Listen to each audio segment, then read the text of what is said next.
Booree Booruu Asoosama dheeraa kutaa lammaffaa. Daawaa waraansa jaalalaa argachuun kan waraansa qara eeboo caalaa ulfaata. Hiriyoonni abdannee jaalatamummaa fi fudhatama isheen isaan biraa qabduun inaaffaaf keessatti horataniiru. Isheen waan ofii godhatte tokkollee hin qabdu. Uumaa harka Rabbiin miidhagdee uumamte. Urrubbeen hiriyoota durbaa isheen qabdu keessaa tokko turte. Amala qabeettii fi bayeettii mucaati. Akka hiriyyaatti waan dandeessuun abdannee cinaa dhaabbachuun ishee gammachiisa. Waa'ee booruu fi jaalallanni abdanneef qabus bareechitee beekti. Kanaafuu osoo booruu fi abdanneen wal jaallatanii haalaan itti tola. Gaaffii jaalalaa booruun dhiyeessaa jirus akka ofirraa dhiibuu hin qabne irra deddeebi'uun itti himti. Abdanneenis hiriyyaa akkasii qabaachuu ishee dhiiboonti ture. Gaaf tokko guyyaan isaa dilbata ture. Abdanneen waa yaaddee lafa teessuu kaatee yaada ishee abuurte. Gama yaadaan fagoo deemtee deebite.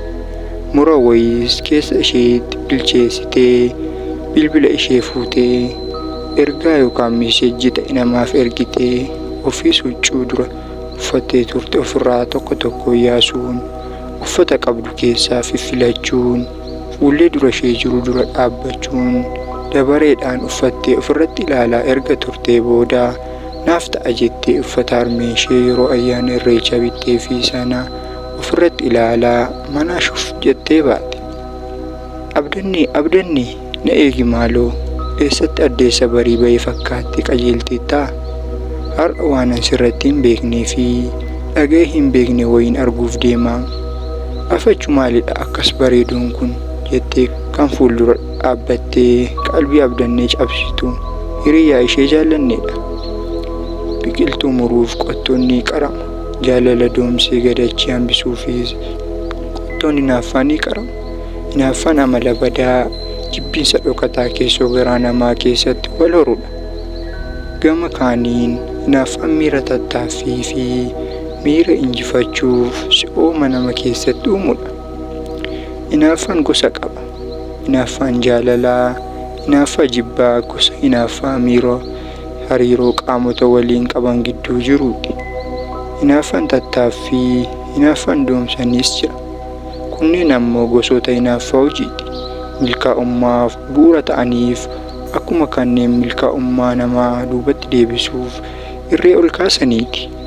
Namni hinaaffaa jibbaan qabame bu'aa nama buusa. Qe'ee hinaaftuun jirtu nagaan hin jiru. Jaalalli abdanneen gammaddee keessummeessitee keessummummaa isaaf keessa onnee ishee hartee miidhagsaa turte kun ilmi hinaaffaa waraanamaa laata yaaddoon jedhu uumamuu eegaleera. Jaalalliin amala ariifachuu fi oduu lafuma geessetti harcaasuu qabdi. Waan dhageesse hamma nama biraan geessutti ishee mudda. Callistee amala araada namootarraa sorroobuu qabdi. Umuriidhaan qarree geessuudha. Abdannee waliin mana barumsaa tokkotti baratu. Naannoon mana jireenyaa isaaniis walitti dhiyoodha. Sababa kanaaf abdannee waliin hariiroo walitti dhiyoo qabu. Mana abdannee fa'aatti dhugdee nyaattee oduu qaqqabattee dhuftee hundumasaa gurgufattee suuta jettee galgaleeffattee mana warra isheetti galti. Isheef akkasiin jiraachuun jireenyadha. Silas jireenyi hiika achi fagoo hin qabu. Warra itti dhiyaateef gaaris ta'e gadhee waanuma keessa oolanii bulantu jireenya ta'etti argama. Abdanneen jaallannee koo maalidha re'atoo waan namatti himuuf ka'esoo fakkaattaa har'ammoo simbirtuun kee maal qabatteeti laata jettee daandii gubbaa dhaabbattee akkuma jirtutti. Jaallanneenis lakki waa dhaga'een ajaa'ibamaa ture torba kana guutuusaa immoo waa dhageessee taati. Mucichi inni siif maraatu sun maqaansaa booruu jedhamu sun mucaa daree keenyaa tokko waliin wal baraa jira. Jaallachuu sinafu yeroo hundaa dhufee dareedhaa baasii haasofsiisa jettee arraba ishee isa ariifataa sanaaf osoo boqonnaa hin kenniin. Abdanneenis mogoleen bishaan lafa deemuuf kaate wallaalte. abjuudhaa dammuqoo isheefis ragaa of biraa dhabde. Hidhii ishee gara gadii jiru ol sassaabdee aariidhaan ilkaan ishee jala dabarsuun ciniinnataa ofirra galagaluun mana isaanii mil'atte. Jaalalleen manatti deebi'uun qaba. Waan hunda gadhee manaa bahetu jira. Ol deebi'uun qaba jettee ofirra deebi'uun gara mana isaaniitti furgaate. Mana akkuma geesseen kutaa harmeen ishee keessa ciistu seenuun ofitti gungumuu eegalte. Anatu balleesse. Inni maal godhe? Isayyuu har'a gaaga'ama jaalalaa qaba jedhee yaadee ofii koo ergaa yookaan meesejjii erguufiin wal garra jechuun koo salphina. Natu of salphise. Namaaf yaaduun takka takka akkasitti akka miidhaman nama godha jechuun ofitti odeessiti. Booruun hiriyyaa isaa Kennasaa waliin akkuma abdanneen ergaa yookaan meesejjii ergiteefiin manaa bahanii lafa isheen jettetti eegaa turan. Isheen dhufuu diddee bilbila ishees cuftee hafte. Booruun osoo qara ilaaluu muka ibsaa ta'ee hafuuf jira. Booruun dhimma yaadaa seene. Abdanneen dhuftee halaalaa itti adeemaa jirti. Fuulli booruu akkuma abdannee argee ife. Hedduu gammade. Bira geessee harka bal'iftee hammattee dubbifte. Guntunni abdannee qoma isaa yoggaa guutanii miirri dhiirummaa isaa dammaqe. Waardiyaa ta'ee dhaabbate. Waan eeguu qabu eeguu jalqabe. Guntutaan takka qoma isaa akka sukkumtuuf jabeessee hammatee ija ishee keessa ilaalaa miira akka malee isa gammachiiseen ofitti qabee suuta jedhee ija hiriyyaa isaa ilaallatee gara hidhii isheetti hidhii isaa erge. Hidhiin lamaanuu daddaffii wal argatan.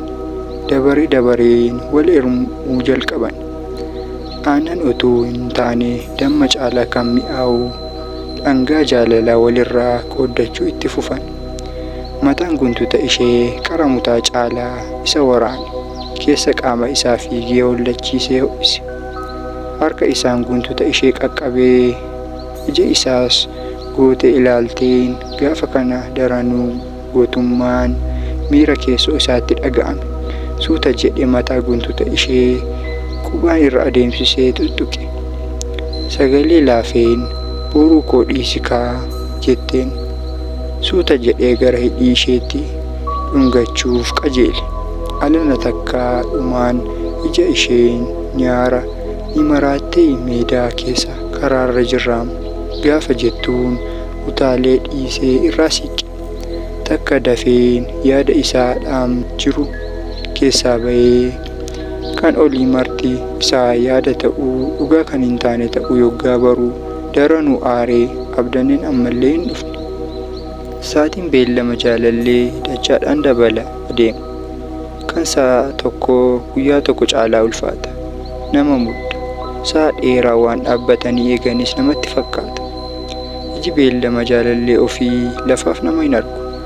Hunduu jaalallee ofiin sana namatti fakkaata. Alaalaatii fageessee as dhiyaatteetti jedhee ija qaarisiisa. Takka ammoo keessoo isaatti na sobdii natti qoostii jedhee gungume.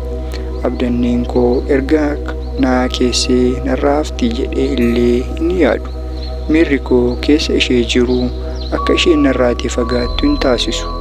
Boo hafteeti. Kanaan booda dhufti jedhee hin eegu. Utuu dhufti ta'ee hanga namaa turtiree yoona ammoo dhuftee na dhabdee deebitee laata. Ani mana utuu hin bahiin baay'ee tureera. Buusee baasee fuudhee ka'ee yaada hin gulaalee guddoo irratti naqee qirqaba. Qirqibee kosii gatu dhaba. Takka ammoo yaadni isaa hedduu kosaa'ee gundoo yaadaa irraa darbata. Booruun dhaabbatee abdannee eegaa jira. Yaadnis buusee baasa. Hiriyyaan isaa yaada akka galaanaa Abbayyaa seenee itti daakaa jiru keessaa waamee baase. Kennasaan kottu deemnee naannoo karra isaanii dura oliif gadi darbuun hordofne. Yoo tasa balaan wayiis uumamee ta'ee hin beekamu jedhee. Innis tole kottu egaa deemnee waan jiru hubanna jedhee dura bu'uun qajeele. Yeroo naannoo mana abdanneeffaa gahan wanti addaa hin jiru. Akkuma baratame karri mooraa isaanii cufaatti jira. Beellama hawwamee qabamee beellama hawwamaa argamuun danqame ta'e. Ija jaalallee ofii keessa ilaaluu hawwanii deebi'anii dhabanii galuu akkam akka nama aarsu utuu beekuu galuuf dirqamaa jira.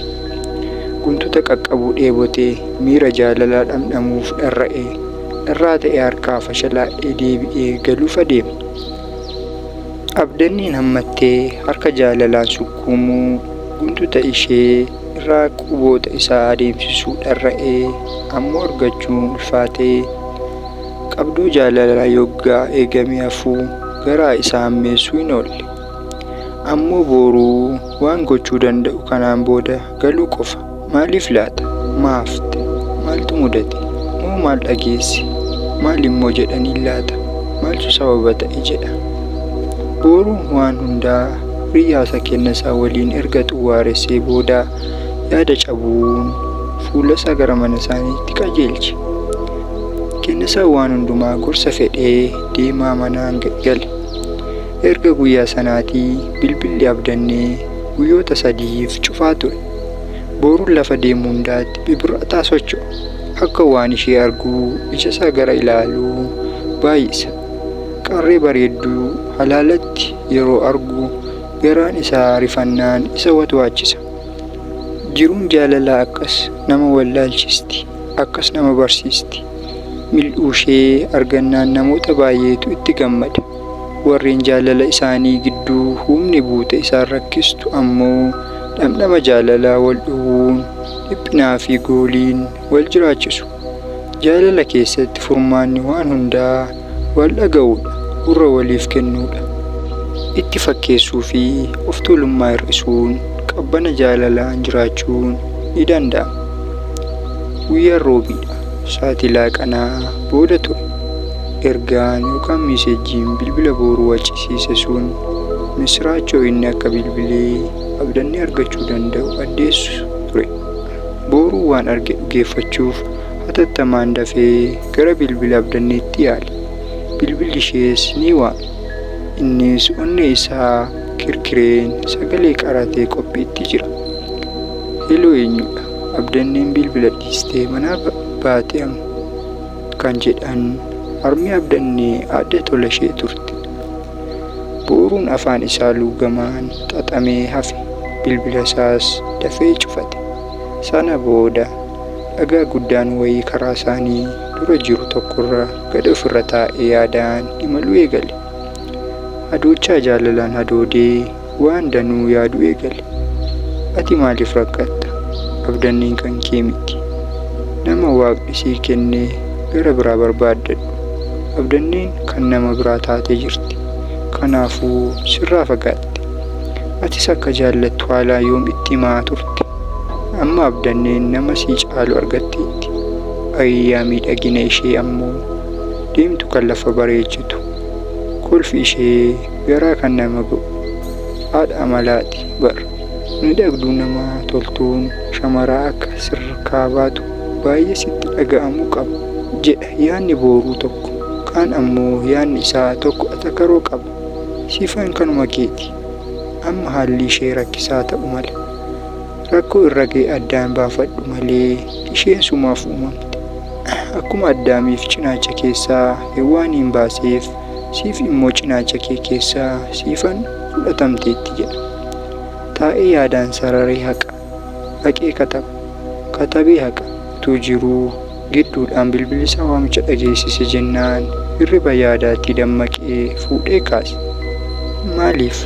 Maaliif garuu namni ni yaaddaan jettu?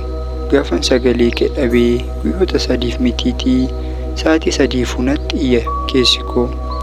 Sagalee kee dibbee gurra koo reebee yeedaloo uumee taphachiisu. Sanaaf kolfi kee dambalii morgaa gurra koo hollachiisu. Sana dhabee sammuun koo erga na dhukkuu eegaleetu tureera.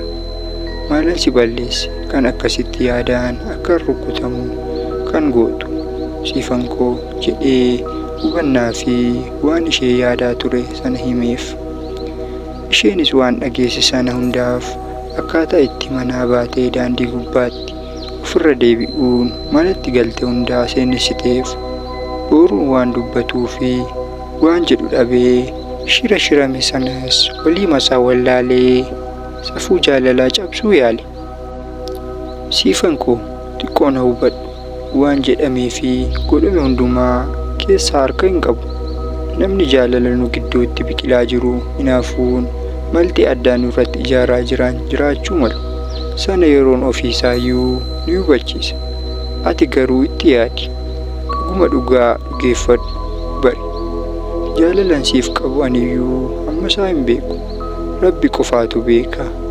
Yoomillee ammoo olola nurratti odeeffamu caaleen si jaalladha. Qaamaan ammoo osoo wal arginee waan jiru wal hubachiisnee natti tola. Yeroo siif mijatetti naaf barreessi. Mana barnootaarraas badaa hin hafiin. Yoo dhuftellee nan dhokatiin adaraa kee jedhee haga ta'e tasgabbeessuu yaale. Isheenis hundumaa amanuu dhabaattus dubbii ta'e jedhamee gidduu isaanii bu'e kana qulqulleessuuf murtii gochuun nagaa itti dhaamtee bilbila ishee cufatte. Booruun kan inni siifan jedhee waamu abdanneedha. Maqaa masoo jaalala inni isheef moggaafatedha. Maqaan sababa malee hin ba'u. Innis sababa mataasaa bu'uura godhachuun maqaa bareedaa akkasiin ishee waama. Isheenis yoon inni akkas jedhee ishee waame daran ho'itiif. Waraansa qara eeboo bubbulanii fayyu. Waraansa jaalala keef daawwaa sirraa baga yoomii ha'u kan jedhu ergaa barreeffamaa inni ergaa bilbila waliin taphatee booda ergeefii ture. Osoo isheen bilbila ishee lafa hin kaa'iin ergaan kun dhufeef. Laphee ishees baqaqsee seene.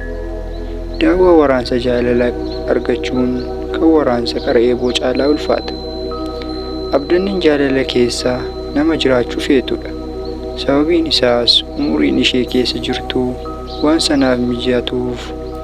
Garuu atakaroo ishee mudateen mudhukuun duubatti deebi'uu yaaltus dhiibbaan keessa ishee jiru gara sanaatti ishee oofuu hin hafne. Adde tola isheen osoo abdanneen herrega yaadaa warreeqxuu buna ollaadhaa dhuganii yoo mana galan fuula abdanneerraa waan kana dura arganii hin beekne argani. Nagaadha miti moo abdannee koo? Mee eessummaan kee fi obboloota kee ganda baadiyaa jiraniif bilbilimee anaanoo garaan koo ammeenya na yaadaa jira jedhan. Isheenis tole harmee nan bilbila jettee gara golaatti naannoftee bilbilti. Gara harmee isheettis deebitee akka isaan nagaa ta'aniif nagaa akka isaan erganiif itti himte. Harmeen abdannees gammadanii ati immoo maal taateree? Fuulli kee naaf haaraa ta'aa jira gidduu kana jedhan. Abdanneen naatee lakkiim harmee ani nagaadha dhugaa jette. Tole egaa jechuun biraa deeman. Aadde tola isheen magaalaa ijaartee jiraatu. Baadiyaa ganda somboo kumiitii firoota baay'ee qabu. Gandi somboo kumii magaalaa Aliboo irraa gara kaabaatti fageenya kiiloomeetira 3 kan hin caalle irratti argamti. Aadde tola isheen faas firoota isaanii kan waliin hariiroo dhiigummaa walitti hidhamuun jireenya wal keessaa fi utubbii jiraatu. Baay'ees walii yaafatu. Nageenya isaaniis waliif dhaamu. Aadde tola isheen gaafa keessi isaanii jeeqamu yeroo hundaa dafanii garasitti bilbiluu jaallatu. Akkasumas illee magaalaa jiraatan keessatti jaalallii fi qabeenyi isaan namoota qaban adda ture. Jaartii ulfoodha.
Harmeen abdannees gammadanii, ati immoo maal taate ree?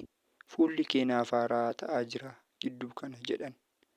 Abdanneen naatee, lakki harmee, ani nagaadha dhugaa jette. Tole egaa jechuun biraa deeman.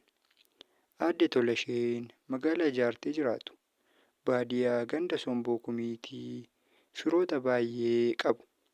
Gandi Somboo Kumii magaalaa Aliboo irraa gara kaabaatti fageenya kiiloomeetira 3 kan hin caalle irratti argamti. Aadde Tolasheen faas firoota isaanii kan waliin hariiroo dhiigummaan walitti hidhamuun jireenya Aadde Tolasheen faas firoota isaanii kan waliin hariiroo dhiigummaan walitti hidhamuun jireenya wal keessaa fi utubbii jiraatu. Baay'ees walii yaafatu. Nageenya isaaniis waliif dhaamu. Aadde Tolasheen gaafa keessi isaanii jeeqamu yeroo hundaa dafanii garasitti bilbiluu jaallatu. Akkasumas illee magaalaa jiraatan keessatti jaalallii fi kabajni isaan namootaan qaban adda ture. Jaartii ulfoodha.